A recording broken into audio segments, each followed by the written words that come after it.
Olá pessoal, espero que estejam todos bem. Hoje vamos iniciar mais uma aula da disciplina Integração de Sistemas de Armazenamento de Energia no Sistema Elétrico de Potência. Nosso objetivo hoje é discutir o princípio de funcionamento e a modulação de inversores. Essa aula, pessoal, vai ser dividida em 3 partes. Na parte 1, nós vamos discutir um pouco sobre os inversores monofásicos e os inversores trifásicos operando em modo six-step. Em seguida, eu vou apresentar para vocês um pouco da teoria de vetores espaciais e a modulação PWM de inversores. E na terceira parte, eu vou apresentar algumas simulações sobre alguns moduladores aí aplicados em conversores 2 níveis. Sem mais delongas, vamos nessa. Bem, é importante aqui, pessoal, a gente delimitar bem quais são as topologias que nós vamos investigar, visto que modulação de inversores é um tópico que a gente poderia ficar um semestre discutindo, E até mesmo topologias de inversores poderiam ser outro semestre discutindo, Então, para delimitar bem, nós vamos restringir todas as nossas análises na topologia mais simples. Ou seja, nós vamos discutir apenas a abordagem para o inversor de 2 níveis, Nesta aula nós vamos discutir apenas o inversor, E nas aulas seguintes nós iremos discutir aí como funciona o conversor bidirecional, O boost, Conversor CCCC, e como que modela ele, como controla ele, Então hoje vamos focar nossa atenção toda para o inversor de 2 níveis, Então vamos primeiro discutir as topologias monofásicas. Na concepção mais simples, pessoal, isso aqui é a estrutura, de um inversor monofásico. Seria um inversor em meia ponte que a gente fala, O que a gente tem nesse camarada? A gente tem aqui o nosso barramento de corrente contínua, Então seria nesse barramento de corrente contínua aonde estariam ligadas, por exemplo, as baterias, em um sistema de único estágio, E a gente tem um ponto central do barramento, 2 capacitores aqui, poderiam ser também as baterias, Metade para cima, metade para baixo. Nós vamos ter aqui metade da tensão do barramento e aqui metade da tensão do barramento. Nós temos 2 interruptores, Aqui representados por interruptores ideais, S1 e S2, Que vão fazer o controle do nosso inversor. E a gente tem a saída do nosso inversor, que é conectado a uma carga ou à rede elétrica, e na maioria esmagadora das vezes o comportamento dessa saída do inversor é em fonte de corrente, Na verdade, se vocês observarem, esse barramento aqui é um barramento que tem um comportamento de uma fonte de tensão, Na verdade, esse inversor ele é conhecido como VSI, Voltage Source Inverter, e no barramento CC dele o comportamento é como uma fonte de tensão, mas do outro lado dos interruptores o comportamento é como se fosse uma fonte de corrente, E isso acontece em praticamente todas as topologias de eletrônica de potência. Você tem um comportamento de fonte de tensão de um lado do interruptor e uma característica de fonte de corrente do outro lado do interruptor. Se você fazer fonte de tensão ou fonte de corrente, isso pode dar algum problema no seu interruptor, seja durante a abertura ou durante a entrada em condução desse interruptor. Bem, nós temos aqui alguns estados possíveis para esses interruptores, Eu estou definindo aqui algumas variáveis lógicas para descrever o estado desses interruptores, sendo que 0 indica que o interruptor está em bloqueio, ou seja, não passa corrente por ele, circuito aberto, e 1 indicaria que o interruptor ele está em condução. Então, como nós temos 2 interruptores, nós temos 4 estados, combinações de estados possíveis, que nos dão o estado 0 e 0, ou seja, os 2 interruptores estão abertos, um interruptor está em condução e o outro está aberto, o primeiro interruptor está em bloqueio, o segundo está em condução, ou os 2 estão em condução. É importante aqui a gente notar 2 coisas importantes. Esta condição e esta condição são condições proibidas, visto que nós teremos problemas no funcionamento do nosso inversor. A condição 0, 0 seria uma condição em que esses 2 interruptores aqui, eles estariam abertos, e isso faria com que a gente tivesse a abertura dessa fonte de corrente. Quando a gente abre uma fonte de corrente, é induzida uma tensão muito alta, e isso poderia fazer esses dispositivos falharem por avalanche. Então, é proibido que esses 2 interruptores eles permaneçam abertos ao mesmo tempo, durante o funcionamento do inversor. Além disso, se os dois interruptores conduzirem, a gente tem um problema que nós teremos um curto-circuito no barramento de corrente contínua. Então, se os dois interruptores entrarem em condução, nós teremos um curto-circuito no barramento contínuo, de corrente contínua, e isso pode danificar também os interruptores. Então, essas duas situações, elas não são permitidas. A conclusão que a gente chega é que o sinal lógico enviado para o interruptor 2 deve ser exatamente o barrado do sinal enviado para o interruptor 1. Quando um interruptor está fechado, o outro interruptor está aberto. Tá? Quando a gente chega nessa sequência lógica, ou seja, nós simplificamos os estados lógicos, considerando agora apenas os estados lógicos realizáveis, e não os possíveis, né? Apenas os realizáveis, nós teremos que, quando o interruptor 1 está fechado, ou seja, está em condução, nós teremos que o potencial, tá, desse ponto A, na verdade não está nesse ponto, o ponto A está aqui, tá, pessoal? O potencial desse ponto A em relação ao ponto O passa a ser exatamente metade do barramento CC. Positivo. Na hora que a gente está fazendo uma malha aqui, né? Na verdade eu tenho um aumento de potencial quando eu vou do ponto A para o ponto O. Né? Seria a tensão do ponto A menos VD sobre 2 menos o potencial é igual, né, ao potencial do ponto O. Isso quer dizer que VA menos VO é igual a VD por 2 ou VAO é igual a mais VD por 2. Consequentemente, nós teremos uma tensão positiva. Tá? Eu estou considerando que uma variável lógica é SA, que na verdade ela é uma simplificação, né, porque se uma é o barrado da outra, eu posso olhar só o estado de um interruptor. Eu não preciso olhar o estado dos dois. Então, eu estou considerando aqui que o estado lógico SA, na verdade, ele é exatamente igual ao estado lógico do interruptor S1. Por outro lado, né, se nós tivermos que esse interruptor aqui está em bloqueio e esse interruptor está em condução, o potencial do ponto A em relação ao ponto O agora se torna o negativo do barramento CC. A gente faria VA mais VD sobre 2 é igual a VO. Então, a gente aplicaria uma tensão negativa. Olha que legal, quando a gente liga o interruptor 1, nós temos uma tensão positiva aplicada na nossa carga. Quando a gente aplica S2 igual a 1, nós temos uma tensão negativa. Então, isso é um inversor. Nós estamos convertendo essa tensão VD positiva, aqui, que é uma tensão contínua, é uma tensão alternada. Ela não é senoidal, mas ela é alternada, ela muda de polaridade com o tempo. Então, aqui a gente já tem um inversor, uma topologia inversora, relativamente simples, tá? Que permite aí converter corrente contínua em corrente alternada. A qualidade da sua forma de onda ainda é péssima, mas você tem condições de inverter, né? Fazer a inversão da forma de onda. Ok. E quando a gente faz, então, o que tem dentro dessa forma de onda? Né? Isso aqui é uma forma de onda quadrada, viu, pessoal? Quando a gente tem uma forma de onda quadrada, se a gente quiser saber qual que é o comportamento dessa forma de onda, em termos de conteúdo harmônico, a gente tem que fazer uso da série de Fourier. Então, quando a gente faz a série de Fourier dessa forma de onda, o que a gente vai falar é que essa forma de onda VAO, ela vai ser escrita como um somatório de harmônicos. Tá? E se a gente ousar calcular a série de Fourier dessa forma de onda, nós vamos concluir que essa forma de onda não tem harmônicos pares, ou seja, todos os harmônicos de ordem par são nulos. Nós teremos todos os harmônicos ímpares, tá? E a componente fundamental, né, que vai ser definida por esse período aqui dessa onda, vamos supor que a gente faz isso, por exemplo, um período de 16 milissegundos, se a gente fizer isso, nós vamos ter 60 Hz na fundamental. Essa fundamental ela é exatamente 4 sobre π vezes o valor máximo da nossa onda quadrada. Nesse caso é VD sobre 2. Então, nós teremos, né, uma tensão fundamental 2 sobre π vezes VD. Por que eu estou mostrando isso aqui para vocês, pessoal? Porque quando a gente quer converter tensão contínua em tensão alternada, muitas vezes a gente está preocupado na componente fundamental de saída do inversor. E não na forma de onda inteira.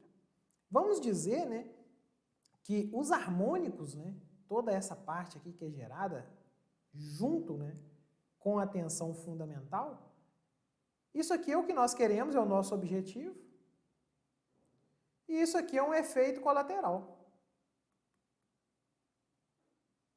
do nosso objetivo. É inevitável ter isso, tá? Nós vamos ver que tem técnicas para melhorar isso, mas sempre vão ter harmônicos, tá?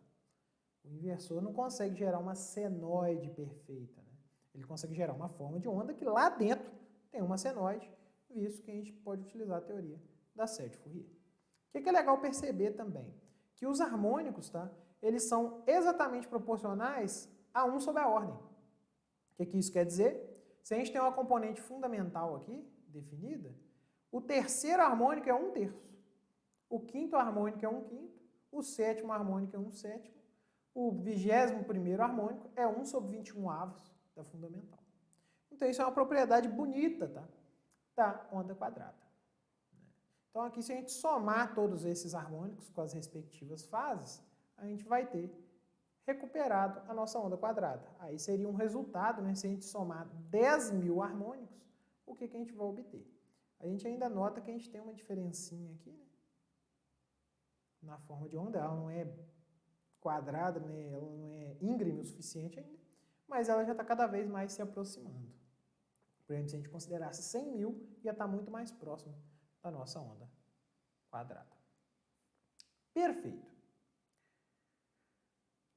Agora vamos lá, né? Quais que seriam as características desse interruptor aqui para uma aplicação real? Porque esse interruptor aí que a gente está discutindo aí, ele não é prático, você não consegue comprar ele, né? Então, basicamente, quando esse interruptor está aberto, esse camarada de baixo aqui está fechado, e, consequentemente, a diferença de potencial entre esse ponto e esse é a própria tensão do barramento CC. Tá? Então, esse interruptor ele tem que ser capaz de bloquear a tensão do barramento CC. Além disso, a gente deve ser capaz de controlar esse dispositivo, ou seja, a gente tem que conseguir colocar ele para acionar no momento que a gente quiser. Outra questão, esse dispositivo tem que ter um baixo atraso. O que é isso? Quando a gente viu ali aquela forma de onda, né, a gente aplicou um pulso dessa forma na nossa tensão, no nosso sinal lógico, e a nossa tensão respondeu dessa forma.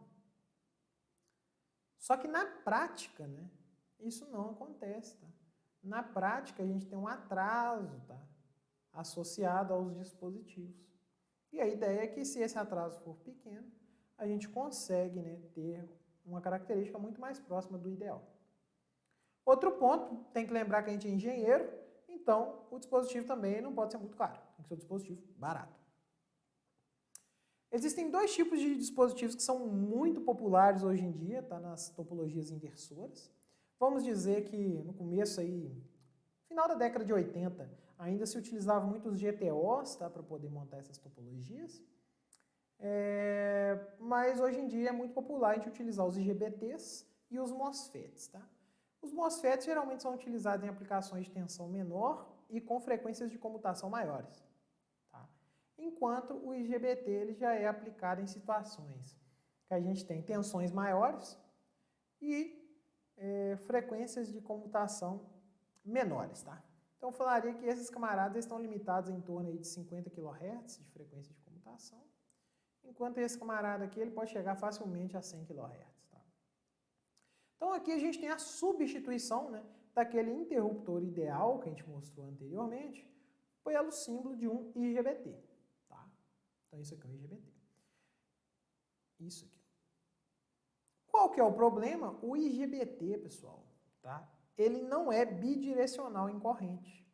Então ele não é um dispositivo que ele consegue conduzir corrente para os dois lados.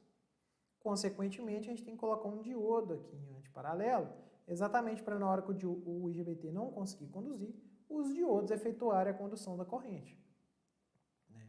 Isso tem que ser possível, né, para garantir que a gente não tenha a abertura dos dois interruptores ao mesmo tempo. Caso os dois interruptores tendam a abrir, a corrente vai ser forçada em cima do diodo. E aí a gente vai ter um interruptor bidirecional funcionando igualzinho àquela chave mecânica. Então vamos discutir então agora o funcionamento do inversor de meia ponte, considerando aqui que a gente tem um interruptor ativo, no caso um IGBT ou um MOSFET, e o seu diodo em antiparalelo. Tá? a gente percebe, né, que o S1 ele aplica tensão positiva na carga, enquanto quando eu comuto o S2, eu aplico tensão com essa polaridade, que seria a tensão desse capacitor, né? E a gente vai ter tensão negativa. Então, comutando S1, nós vamos ter tensão positiva, comutando S2, nós vamos ter tensão negativa. Opa, temos um inversor. Mas e aí, qual que é a função dos diodos? A função dos diodos vai ser importante aqui, né? Eles vão ser importantes quando a gente tiver uma carga com característica indutiva. Então, suponha que a gente tem uma carga aqui, eu desenhei ela só como se fosse um indutor, tá? Mas suponha que ela tem uma característica indutiva, pode ser um motor elétrico, por exemplo. Ok. No primeiro instante, eu jogo um sinal, tá, para acionamento desse dispositivo. Basicamente, a gente precisa aplicar uma tensão positiva entre essa terminal aqui, que é o terminal de gate, e o terminal de emissor do IGBT. Quando a gente faz isso, ele entra em condução. Dessa forma, essa parte mais clara seria a parte que está conduzindo corrente. Então, nós estamos com corrente circulando por aqui. Aí, esse aqui seria o estágio 1 de funcionamento. No estágio 2, o que acontece? Eu gostaria de ligar o interruptor de baixo e desligar o de cima. Então, eu retiro esse sinal de gate daqui de cima, eu mando ele para zero, ó. E esse sinal de gate aqui que estava para zero, que é a tensão entre o gate e o emissor desse IGBT, ela passa a ser positiva. Ou seja, desliguei esse camarada. Só que qual que é o problema? Esse IGBT, esse 2, ele só conduz corrente no sentido da seta. Só que a corrente da carga está para lá, pessoal. Então não tem como esse IGBT entrar em condução. Nesse instante, o diodo salva a nossa vida. Lembra que esse interruptor aqui de baixo, ele tem que conduzir corrente quando o de cima para de conduzir. Olha que o de cima não está conduzindo. Isso aqui não passa corrente aqui. Então, o diodo assume a corrente do indutor. O que a gente nota? A gente vai ter uma corrente nesse sentido. E o que a gente observa aqui nesse instante? A nossa fonte, né, a corrente estava indo do menor potencial para o maior potencial. Então, a fonte está entregando energia para o indutor. Nessa etapa, a corrente está entrando no maior potencial e saindo do menor potencial da fonte. Então, a energia que estava armazenada no indutor, ela vai ser transferida para a fonte. E, claro, vai ter algumas perdas, tanto no próprio indutor quanto no diodo. Mas o que está acontecendo nessa etapa? O indutor está entregando a energia dele para essa fonte VD/2. Até quando? Até que a corrente zere. Se vocês lembrarem, né, a energia armazenada no indutor é meio de LI ao quadrado. Né? Então, quando a corrente zera, a energia do indutor acabou, ele não vai se opor mais à variação da corrente. O que vai acontecer? Vai ter uma tendência da corrente virar. É o que acontece aqui. Perceba que eu não mudei os sinais de gate da situação 2 para a situação 3. Mas o que acontece agora? A corrente foi a zero e agora sim a minha fonte consegue entregar energia para o indutor. E quem vai passar a conduzir é o IGBT S2. Então eu continuei com aquele interruptor de baixo conduzindo. Em momento nenhum eu abri a fonte de corrente. E o que garantiu que eu não abri a fonte de corrente, que é o indutor, foi a existência dos diodos. Olha a importância deles. Para quem não entendeu, vamos tentar analisar agora a próxima etapa. Qual que seria a próxima etapa? Eu vou desligar o interruptor de baixo e vou ligar o interruptor de cima. Quando eu fazer isso, apliquei o sinal de gate, então agora a tensão aqui está positiva e a tensão aqui está zero. O que vai acontecer? Em teoria, o interruptor S1 deveria conduzir, mas a seta dele está para baixo e a corrente está para cá, ó, no indutor. Então, o diodo D1 assume a corrente do indutor. O indutor vai entregar a energia armazenada para a fonte de cima. Quando essa energia se esvair, ou seja, a corrente for a zero, a gente vai passar da etapa 4 para a etapa 1 de novo. E aí a fonte de cima entrega energia para o indutor. Então esse é o princípio de funcionamento. Né? Se a gente olhasse o que está acontecendo com a tensão aplicada, né, a gente teria uma tensão positiva e depois uma tensão negativa que se torna positiva de novo. Tá? Durante a etapa 1, a gente está aplicando tensão positiva. Depois nós vamos para a etapa 2. Tá? ela já aplica tensão negativa. A etapa 3, ela continua aplicando tensão negativa. E a etapa 4, entrega tensão positiva. E aí continua.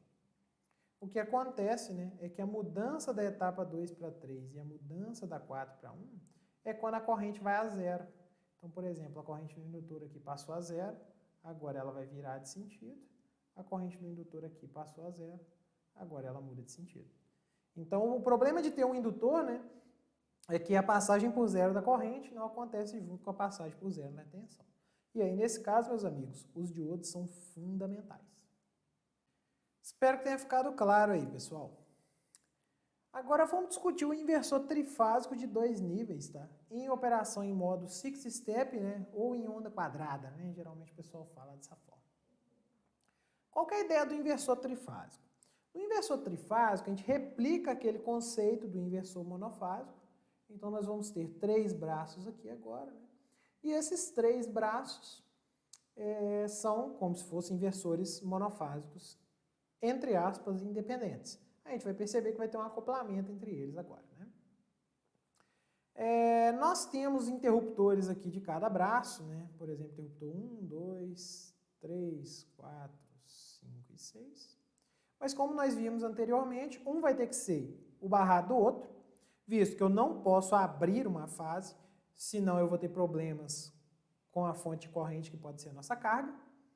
E eu não posso conduzir, né, os interruptores 1 e 2, ou 3 e 4, ou 5 e 6 ao mesmo tempo, porque senão nós teremos problema de curto-circuito no barramento de corrente contínua. Dessa forma, né, nós temos que esse interruptor é o barrado desse, e eu posso definir um único estado lógico para cada fase. Um estado lógico SA, um estado lógico SB e um estado lógico SC. Né? Muito bem, SA igual a 1 quer dizer que esse interruptor está conduzindo. SB igual a 1, esse interruptor está conduzindo. SC igual a 0, quer dizer que esse interruptor está conduzindo e esse aqui está bloqueado. Muito bem. A grande questão é, qual que é o valor da tensão que a gente vai ter na saída desse inversor em função dos estados dos interruptores? Agora nós temos mais interruptores, então nós teremos mais combinações. A gente vai ver que a gente vai ter 8 combinações válidas. Bem, a primeira combinação seria se esse cara conduz, esse cara não conduz, esse cara não conduz, então, portanto, esse cara conduz e esse cara conduz. Nesse caso, a diferença potencial nesse ponto fica o positivo do barramento em relação ao ponto O. Perceba que eu estou pegando a diferença potencial do ponto A para o ponto O. A diferença potencial do ponto B para o ponto A fica menos VD sobre 2. E a diferença de potencial do ponto C para o ponto O fica menos VD sobre 2. Esse seria o primeiro estado, o estado 100. Tá? Ok. Agora, e se eu quiser saber a tensão de linha, tá? Que a gente tem do nosso inversor? Lembrando que essa aqui é a nossa carga. Pode ser um motor, pode ser a rede elétrica, pode ser um monte de coisa. No final das contas, a gente está interessado na tensão VAN, que é a tensão de fato aplicada na carga. É a tensão de fato aplicada no motor, é a tensão de fato aplicada no ponto de conexão com a rede, que vai definir o fluxo de potência. Ok, nós estamos construindo esse raciocínio porque não é trivial achar essa tensão VAN. Porque a gente vai perceber que a gente não sabe diretamente o potencial do ponto N. Ok. Se a gente fazer o VAB, se a gente quiser saber a tensão de linha, basta subtrair o potencial do ponto A em relação ao ponto O, menos o potencial do ponto B em relação ao ponto O. Fica claro, né? Porque se a gente fazer VAB é igual a VAO menos VBO, na verdade isso é VA menos VO menos VB menos mais VO. Então o VO corta. Então fica só VA menos VB, que é a definição de VAB. Então basta subtrair isso menos isso, eu vou ter a tensão de linha na carga. Se eu fazer esse menos esse, eu tenho também outra tensão de linha e assim por diante. Se eu fazer essa conta, VD menos VD dá mais VD. Aqui estão sobre 2, né? Então aqui fica VD. Da fase B e a fase C fica menos VD sobre 2, menos dá mais VD sobre 2. Vai para 0. E, se a gente quiser o VCA, nós teremos menos VD sobre 2, menos VD sobre 2, dá menos VD. Então, nós conseguimos construir a tensão de linha. Agora, a pergunta que vem é, qual que é o valor do VAN, do VBN e do VCN? A gente pode tentar encontrar isso definindo uma diferença de potencial entre esses dois pontos, que seria o VNO. Então, basicamente, né, o VAO, ele seria o VAN mais o VNO. Para você que não está entendendo, o que eu estou fazendo é essa malha aqui, né? Existe uma diferença de potencial VAO, ela é igual ao VAN mais o VNO.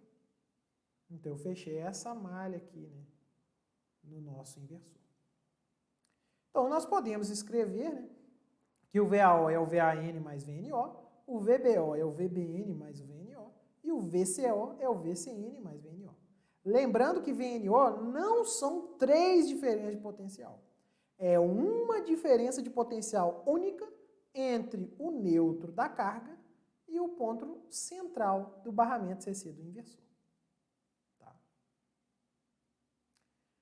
O que é importante a gente perceber? A tensão VAO, VBO e VCO, ela é definida única e exclusivamente pelo estado dos interruptores. Ela só depende do inversor. Tá? Já a tensão de linha, ela é uma tensão que é comum tanto ao inversor quanto à carga. Só que o VAN, o VBN e o VCN dependem da carga. Por quê? Porque se a carga for desequilibrada, como a gente não tem a conexão do neutro, a gente pode ter o deslocamento do neutro, que foi algo que vocês aprenderam lá na teoria de circuitos. Então, como que a gente faz para poder resolver esse dilema e calcular, de fato, a tensão que está aplicada na carga? Bem, a gente vai ter que fazer uma consideração. Tá? A consideração que a gente faz é que nós temos uma carga equilibrada, ou seja, essa impedância é igual a essa impedância, que é igual a essa impedância. Tá? O que a gente está fazendo no final das contas? Né? Nós temos as tensões de linha do nosso inversor, VAB, tá? VBC e VCA, tá? Que formam aqui um triângulo equilátero aqui, pensando num circuito trifásico, né, equilibrado. A grande questão é, onde estão as tensões de fase? Depende do neutro, do ponto neutro. E o neutro poderia estar em qualquer lugar. A gente poderia ter o neutro aqui e ter um circuito trifásico que faria isso. Isso é possível existir. Tá? Isso acontece se a carga for desequilibrada. Agora, se a gente assume que a nossa carga ela é perfeitamente equilibrada, o que a gente está fazendo é posicionar o neutro. Então, a gente posiciona o neutro exatamente no baricentro desse triângulo. Na verdade, o que a gente pode concluir aqui, né, é que a gente pode fazer uma transformação, vamos dizer assim, triângulo-estrela aqui, tranquilamente, assumindo que esse negócio está equilibrado. Tá? No que isso ajuda a gente? Tá? Se a gente partir da expressão anterior, se eu somar essas três relações agora, eu vou chegar nessa equação. Se eu assumir que a carga é equilibrada, a tensão na carga vai ser equilibrada. E, consequentemente, a soma do VAN mais o VBN mais o VCN vai ser zero. Isso que é o bacana.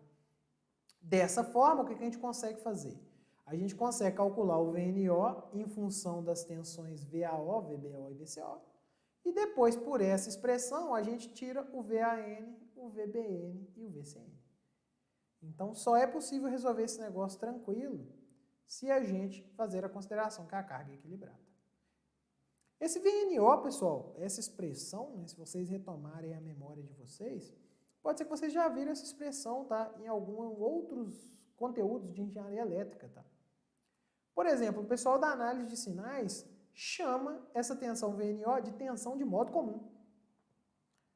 Geralmente essa tensão de modo comum ela é calculada em relação ao GND, né, o terra do sistema, e ela mede a flutuação média que a gente tem em relação ao GND. O pessoal lá usa isso, né, para poder fazer análises, ver se a sua instrumentação está adequada ou não, e etc.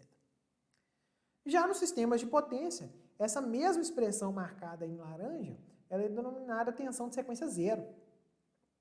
Então o pessoal lá utiliza as componentes simétricas, né? A gente teria a equação da sequência positiva, negativa e da sequência zero. Né? Então nós temos uma sequência zero aí, tá? Que ela é dada por VAO mais VBO mais VCO, dividido por 3. Perfeito. Ok, baseado nessa expressão e nessa expressão agora, nós podemos calcular primeiro o VNO. O que é o VNO? A soma desses três caras. Tá? A soma desses três caras vai dar menos VD sobre 2, dividido por 3 dá menos VD sobre 6. E agora, por esta expressão, nós podemos calcular o VAN, VBN e o VCN, que é de fato o que nós estávamos buscando. Nós estávamos buscando a tensão em cima da carga. Então, basta fazer o VAO menos esse cara. Se a gente fazer as contas, nós vamos chegar naquela relação ali. 2/3 de VD, menos VD sobre 3 e menos VD sobre 3. Essas são as tensões instantâneas que nós vamos ver nos terminais da carga. Um raciocínio longo, né, pessoal, que a gente acabou de fazer, para poder calcular isso aí para um estado. Mas, na verdade, a gente vai observar que existem 8 estados possíveis que não geram nem curto-circuito no barramento, nem abertura da fonte de corrente. Se a gente fazer essas contas, nós vamos completar essa tabela que está aí apresentada para vocês, tá? Convido vocês a seguir este raciocínio, né, que eu fiz até o slide 22, para que vocês consigam, né, fazer, montar essa tabela, tá? Então isso é um exercício que deve ser feito pelo menos uma vez na vida, tá? Convido vocês a fazê-lo, é bem divertido. Ok, tendo esta tabela, nós podemos ousar plotar qual que é a forma de onda da tensão gerada pelo inversor para cada um dos estados. Então nós temos o estado 100, 110, 010 e vai embora. Ah, tem uma coisa legal aqui, né? Existem 2 estados, que é o 000 e o 111, que geram tensão nula. Tá? Que estados são esses? Tá?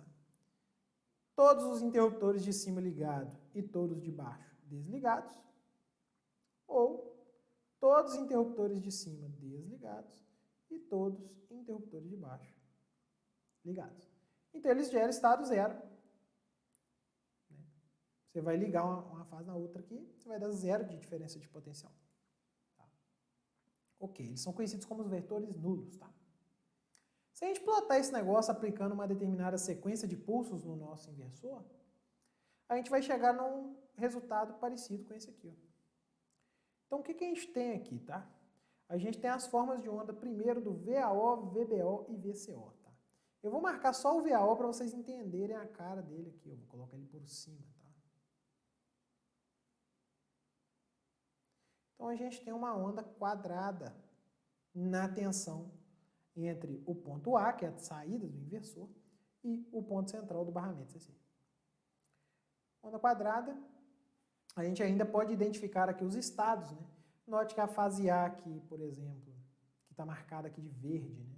Ela está aqui em positivo, né? Metade do barramento positivo, e aqui as outras duas estão no negativo. Então a gente tem o estado 100, depois o estado 10, 010 e por aí vai. Então, seguindo essa sequência de estados, né, aplicando cada um deles, a gente vai ver que dá exatamente 60 graus aqui, a gente consegue construir a senoide, ou melhor, né, a onda quadrada completa do inversor. Legal, né? Agora o problema é a tensão de linha, né? Na verdade, a tensão de linha é uma menos a outra, então aparece um terceiro nível, tá? Então, apesar desse inversor aqui ser conhecido como inversor de 2 níveis, esses 2 níveis eles se referem à tensão de fase do inversor. Se você olhar a tensão de linha do inversor, nós teremos 3 níveis de tensão. Então, se eu marcar aqui, por exemplo, a tensão da fase B aqui novamente, nós teremos esse desenho aqui. Olha que legal. O que está acontecendo daqui para cá, tá? o que está acontecendo, a gente vai perceber que é um cancelamento de harmônicos, tá? Então, se a gente olhar, por exemplo, a forma de onda quadrada, ela basicamente leva para a gente a um valor fundamental de 2 sobre π vezes o barramento. A gente já fez essa conta anterior, né? E a gente vai ter todos os harmônicos ímpares. Tá? Quando a gente for olhar a tensão de linha, né, visto que a forma de onda mudou, a gente espera que o espectro também mude. Na verdade, o que acontece, nós vamos ter uma tensão fundamental raiz de 3 vezes maior, tensão de linha raiz de 3 vezes tensão de fase. E agora nós vamos ter todos os harmônicos ímpares não triplos. Então o terceiro harmônico não aparece, o sexto harmônico já não tinha, né? O nono harmônico não aparece, o 15º harmônico não aparece, e assim sucessivamente. E a grande questão é, a gente olhar o desenho do inversor de novo. Se nessa tensão em relação a esse ponto tem um terceiro harmônico, mas na tensão de linha essa tensão de terceiro harmônico não apareceu, aonde essa diferença de potencial foi parar? Então, essa diferença de potencial ela vai parar exatamente no VNO. Se você notar, né, em um ciclo completo aqui de fundamental, o VNO desenvolve 1, 2, 3 ciclos. Então, a frequência dele é 3 vezes. Olha que interessante. Consequentemente, o nosso VNO, né, a componente fundamental dele, que na verdade vai estar em terceiro harmônico, ela é 2 sobre πVD sobre 3, que é exatamente o terceiro harmônico que tinha aqui em cima. Tá? Então, aonde que esses harmônicos, né, múltiplos de 3 aí, né, eles vão parar? Eles vão parar na tensão VNO. Tá? E ela vai de VD sobre 6 aqui, né, a menos VD sobre 6 de pico. Olha que interessante. E aí a grande questão, né, é como que fica a tensão na carga. Então a tensão na carga fica com essa cara aqui. Eu vou marcar só a vermelha para a gente de novo. A gente tem um salto, 2 saltos, 3 saltos, 4, 5, 6 saltos em um ciclo completo. 6 step. Essa aqui é a forma de onda do inversor. Se a gente calcular a componente fundamental dessa tensão, essa componente fundamental, tá, ela tem o mesmo valor da componente fundamental sintetizada pelo inversor. Tá? Contudo, a gente não tem os harmônicos triplos. Né? É até por isso, né, uma das razões da gente não fazer a conexão entre esses dois pontos aqui. Ó.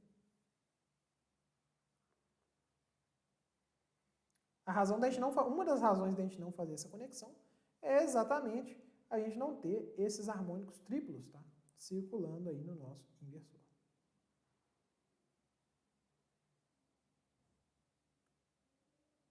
Cliquei errado aqui, galera. Deixa eu voltar aqui. Muito bem.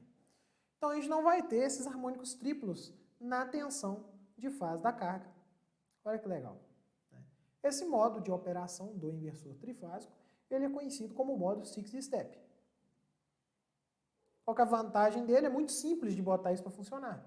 Você só precisa colocar os estados um depois do outro em ordem, manter cada um 60 graus. Então, muitos inversores, né, quando você compra um inversor, por exemplo, que é de onda senoidal modificada, né, um inversor de onda quadrada, ele vai apresentar algo mais ou menos desse tipo aí na saída. Tá? Legal. E o que a gente observa? A gente tem uma tensão de saída aqui que é 2 sobre π da tensão do barramento CC. Essa é a fundamental. Isso aqui tudo é efeito colateral. Em teoria nós não queríamos isso, mas isso aparece. E são harmônicos muito difíceis de fazer alguma filtragem, por exemplo, se a gente pensar no filtro passa-baixa, porque a distância entre a fundamental e o primeiro harmônico que a gente quer filtrar é muito curta. É apenas um fator aí de 5 vezes. Então não dá nem uma década de um para o outro. Se você usar um filtro de primeira ordem, você está lascado. Então, é uma característica que existe nos inversores, né? É assim que ele funciona. Né? mas ela é bem indesejável. Outro ponto, né, do jeito que a gente está fazendo aqui, a gente não tem capacidade de controlar o valor eficaz da tensão sintetizada pelo inversor. E é isso que motiva a utilização de técnicas de modulação no nosso inversor. A ideia de utilizar a técnica de modulação, de sofisticar o comando do nosso inversor, é fazer com que ele consiga gerar uma tensão variável na saída dele. E não uma tensão com valor eficaz, que depende do barramento CC. Porque essa tensão de barramento CC, se a gente pensar, por exemplo, no nosso sistema de armazenamento, se ele for de único estágio, é a própria tensão da bateria.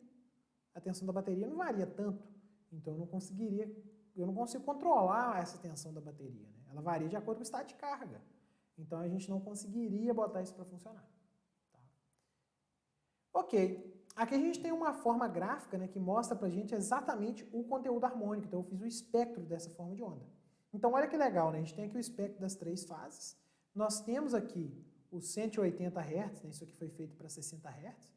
Então os 180 Hz aqui é o terceiro harmônico. Ele não aparece aqui embaixo, ele não aparece na tensão de fase da carga, mas ele aparece na tensão VNO. A mesma coisa para o nono harmônico e assim sucessivamente. Então esse cancelamento dos harmônicos triplos, né, é um negócio bastante legal que acontece aí no nosso inversor. Neste ponto, pessoal, gostaria de agradecer a atenção de vocês e até a parte 2 da nossa aula.